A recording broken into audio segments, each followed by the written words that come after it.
Bienvenidos, buenos días. Seguimos acompañándolos en Blue Radio. Estamos en Mañanas Blue. Hoy, miércoles 2 de abril, amanecer muy frío en Bogotá. Saludo a quienes desde este momento nos acompañan en la aplicación Ditu de Caracol Televisión y también a quienes están con nosotros en el canal de YouTube de Blue Radio. Hoy, 2 de abril, es el día en el que el presidente Donald Trump podría desatar desde Estados Unidos una guerra comercial contra el mundo. A las 4 de la tarde, apenas cierre la Bolsa de Valores de Nueva York, el gobierno estadounidense anunciará los llamados aranceles recíprocos, que significan ni más ni menos impuestos a las importaciones, incluso de socios comerciales de vieja data de Estados Unidos.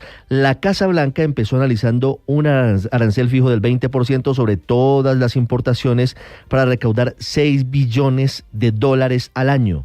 $6 billones. Pero los asesores de Donald Trump han moderado los nuevos impuestos que se impondrían a países en función de las barreras comerciales que ya han impuesto a productos estadounidenses. A propósito, China a esta hora está confirmando que restringe la inversión de empresas en Estados Unidos en respuesta a los aranceles del presidente Donald Trump, que promete que hoy podría ser lo que él llama el Día de la Liberación para corregir lo que también considera él injusticias, y que cerrará el déficit comercial con China, con México, la Unión Europea y con Vietnam principalmente. Si es un arancel para todo el mundo el que anuncia Donald Trump, que todavía es incierto, Colombia se verá afectada en mercados como el café, las flores, el aguacate, el petróleo, las autopartes y los textiles. Pero si es un arancel solo para los países con los que Estados Unidos tiene déficit comercial, Colombia se salvaría y seguirá el intercambio como hasta ahora entre Colombia y Estados Unidos, que hoy es de $36.700 millones. Aunque todo es especulación y el mundo lo sabrá esta tarde en la declaración del presidente Trump en el Jardín de Rosas, en la Rosaleda, en la Casa Blanca, los economistas ya calculan que sea cual sea el impacto de los aranceles recíprocos, las familias estadounidenses tendrán una caída de hasta $4.500 en su poder adquisitivo por culpa de la guerra comercial. Desde ya, la Cancillería colombiana busca alternativas por lo que pueda pasar y por las consecuencias de las medidas económicas del presidente Trump. El país apunta a la diversificación, apunta a abrir mercados en Asia, en Europa y en parte de África, pero por supuesto seguimos dependientes de Estados Unidos. El 29% de las exportaciones colombianas van hacia el mercado norteamericano. A propósito de Estados Unidos, el gobierno del presidente Gustavo Petro desplegó una estrategia con varios de sus funcionarios para evitar que Colombia sea desertificada en su lucha contra las drogas. En septiembre se debe conocer la determinación del Departamento de Estado. Este plan lo lidera la canciller Laura Sarabia e incluye reuniones con congresistas estadounidenses y también de operativos de la fuerza pública en contra del narcotráfico. Reconoce en las últimas horas por primera vez el gobierno del presidente Petro que la desertificación es un riesgo latente después de 30 años de recibir apoyo ininterrumpido de parte de los Estados Unidos. Esa desertificación tendría, por supuesto, muchas consecuencias nocivas para nuestro país. En Colombia amanecemos con nuestra propia guerra y no propiamente comercial. En Buenaventura se rompió la tregua entre los chotas y los espartanos. Llevan 50 homicidios en lo corrido de este año. El puerto más importante sobre el Pacífico amanece bajo fuego, la gente confinada en sus casas. El comercio cierra puertas a las 6 de la tarde. Los papás no están llevando a los niños a los colegios. Las universidades están en clases virtuales y la personería pide toque de queda para menores de edad. Es tan grave la situación en Buenaventura que la Iglesia Católica, la Gobernación del Valle, la Alcaldía del Puerto y los gremios claman para una intervención del gobierno nacional. A propósito, anoche hubo Consejo de Seguridad en la Casa de Nariño. El ministro de Defensa, el general en retiro Pedro Sánchez, denunció que esas bandas, chotas y espartanos, están aliadas con el ELN. En las próximas horas habrá un Consejo de Seguridad en Buenaventura, liderado por la gobernadora Dilian Francisca Toro. Les hablaré también en segundos de las protestas de varias comunidades indígenas. Se levantó anoche muy tarde el bloqueo en la vía panamericana entre Cali y Popayán, después de 48 horas de cierre que tenían comunicado al valle con el resto del sur del país.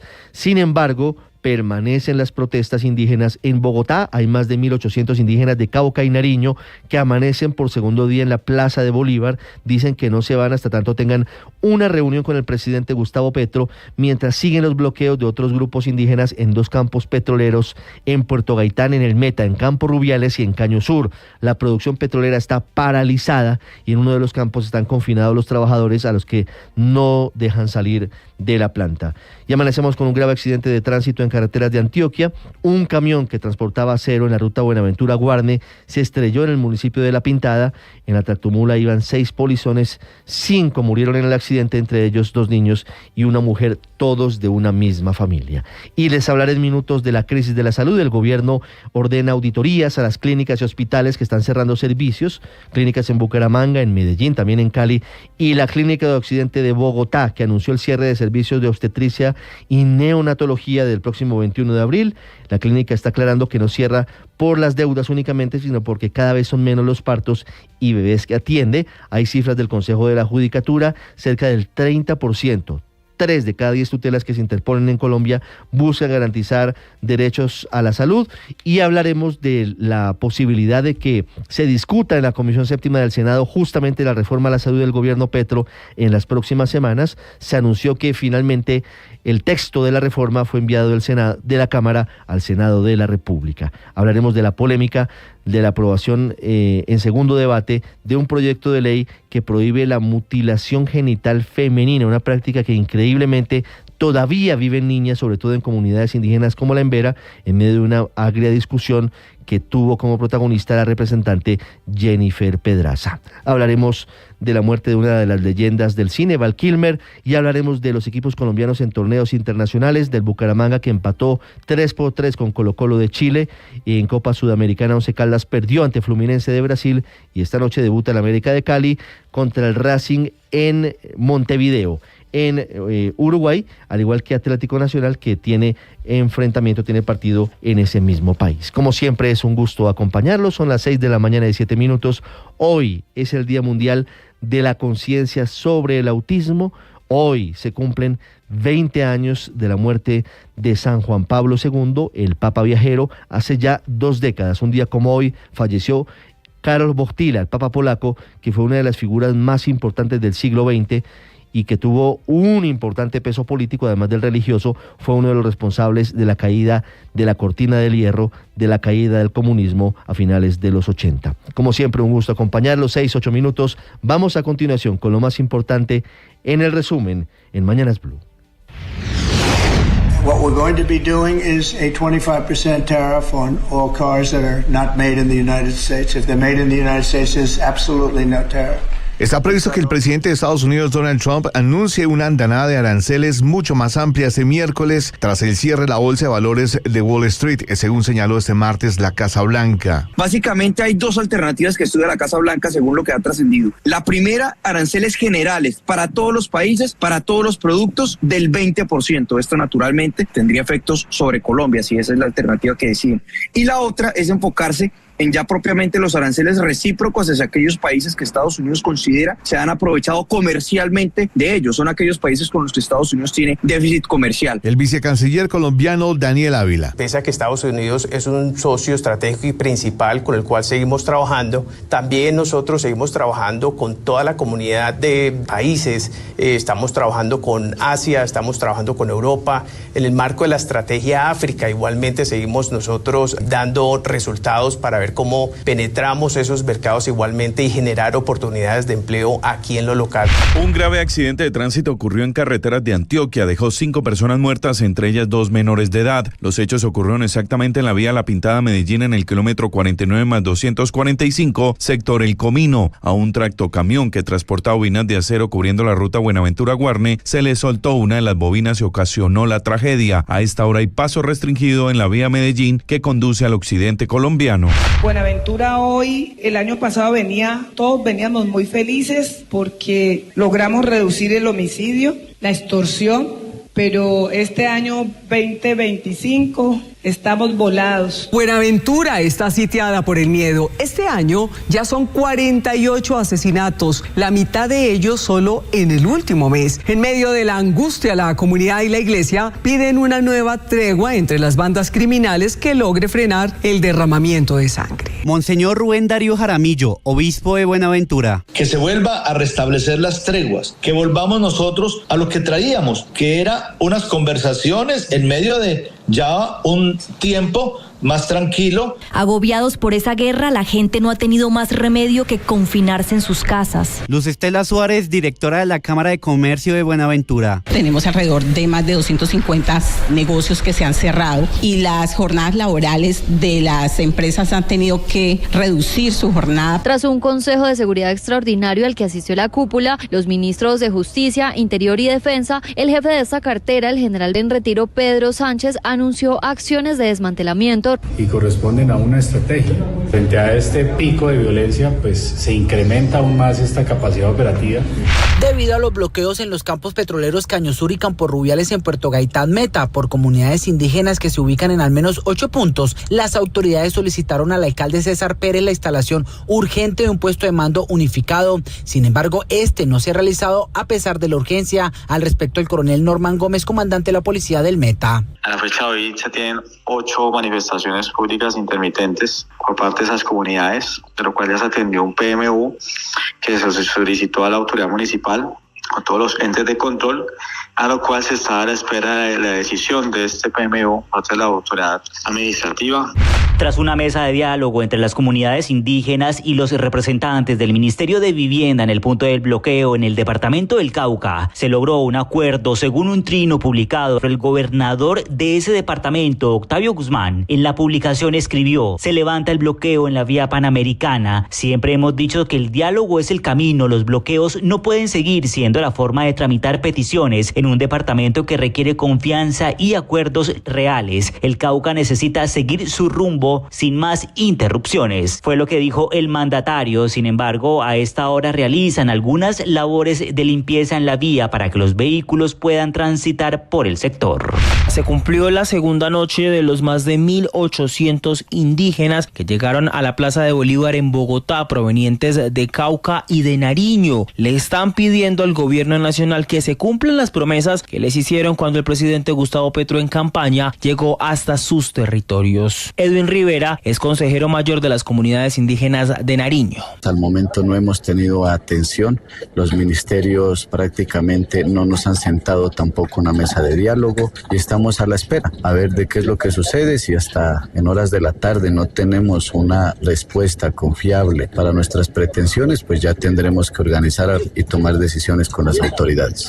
Los movimientos políticos de las últimas horas al interior de la campaña presidencial de Vicky Dávila desataron una nueva pelea entre la periodista, la exalcaldesa de Bogotá, Claudia López, y en la que terminó involucrado el expresidente Álvaro Uribe Vélez. La llegada de la exministra Alicia Arango, cercana a los expresidentes Uribe y Duque, como nueva estratega de Vicky Dávila, generó varias críticas de la exalcaldesa López por considerar que esta era una muestra de que Uribe estaría dejando de lado la puja al interior del Centro Democrático. En esa pelea entró el expresidente, que en respuesta le publicó un video de archivo de López celebrando el triunfo del presidente Petro. Yo me siento contenta, no solo me siento bien, es decir, yo voté por el presidente Petro, yo creo en el cambio que él representa, a mí me ilusiona esta época de cambio, sé que los cambios generan un poquito de inestabilidad y de temor y hay un poquito de incertidumbre, sí, es parte de lo que trae el cambio, carajo, pero al fin ganamos. El gobierno y el sector privado presentaron detalles del proyecto para ampliar el aeropuerto del Dorado de Bogotá. Se trata de un proyecto de expansión que llevará al aeropuerto del Dorado de Bogotá, si todo sale como se planea, a movilizar hasta 73 millones de pasajeros al año, un ambicioso crecimiento que busca a través del EDMAX, una iniciativa de asociación público-privada que representa la mayor inversión en infraestructura en el país después del metro de Bogotá. Sobre esto habló Luis Eduardo Acosta, vicepresidente de estructuración de la ANE. Porque va a permitir que haya un aumento en las operaciones aéreas en caso de hacerse realidad, que pasaría casi a 73 millones de pasajeros, ampliando las áreas que hoy en día el aeropuerto tiene, sin salir de su perímetro. La reforma a la salud ya fue enviada al Senado de la República para su tercer debate. El presidente de la Cámara de Representantes, Jaime Raúl Salamanca, confirmó que el texto ya fue remitido a la Comisión Séptima. En la Cámara de Representantes hicimos un ejercicio bastante amplio de deliberación y de construcción de consensos. Más del 85% del texto que llegó para discusión en la plenaria surtió modificaciones. La tarea ahora está en la Comisión Séptima del Senado, en donde esperamos esta reforma tenga la oportunidad de discutirse y pensemos en un mejor sistema de salud para todo el pueblo colombiano. Un tercer ex paramilitar declaró en el juicio al expresidente Álvaro Uribe por supuesta manipulación de testigos. El nuevo testigo es Máximo Cuesta Valencia, alias Sinaí, quien señaló que hizo parte de las autodefensas. Él relató en el juicio al expresidente Uribe que la abogada Mercedes Ardila Arroyave fue a la cárcel de Cómita junto con el congresista Iván Cepeda. Él nos habló, pero nunca nos llegó a hablar de beneficios, ni mucho menos. Lo que nos hablaba de beneficio era la doctora Mercedes Ardila Arroyave. La Corte Suprema de Justicia abrió una investigación previa en contra de la senadora del Pacto Histórico, Marta Peralta, por su presunta vinculación al escándalo de corrupción en la Unidad Nacional de Gestión del Riesgo. Por eso, frente a todos los señalamientos en mi contra, los rechazo contundentemente. Aquí lo que están haciendo es buscar distraer a la opinión pública con mi nombre de los verdaderos responsables. En diálogo con el programa Recap de Blue Radio, el exministro de Salud Alejandro Gaviria respondió a las críticas del presidente Gustavo Petro, quien cuestionó a algunos ministros que trabajaron en su gobierno. Y le hago esta pregunta con mucho respeto. ¿Usted le vio la cara de pendejo a Petro? Por eso es que yo dije al comienzo de esta entrevista que fue mi error. Pensar que esa buena voluntad no era cierta y que quizás a quienes nos vieron la cara de pendejos fue a nosotros. Israel anuncia la expansión de la operación militar en Gaza para apoderarse de amplias áreas de la franja. Ocurre en medio de bombardeos incesantes cuando se cumple un mes del bloqueo total de suministros que hoy obliga al cierre de todas las panaderías mantenidas por el Programa Mundial de Alimentos y de las que dependen 2,3 millones de gazatíes. No pueden funcionar sin harina y sin diésel, han dicho. El córner, el centro que va cayendo, el cabezazo. ¡No! En el debut en Copa Libertadores, el Bucaramanga ganaba 3-1 frente al Colo-Colo, que le remontó y terminó igualando 3-3. Los goles del equipo santandereano fueron de Kevin Londoño, Luciano Ponce y Carlos Henao. Por su parte, el Once Caldas cayó 1-0 por la Copa Sudamericana frente al Fluminense, que se llevó la victoria gracias a un gol de Germán Cano. Hoy a las 7:30, América debutará en la Copa Sudamericana frente a Racing de Montevideo y Nacional debutará en la Libertadores a las 9 de la noche frente a Nacional de Uruguay. Estás escuchando Blue Radio.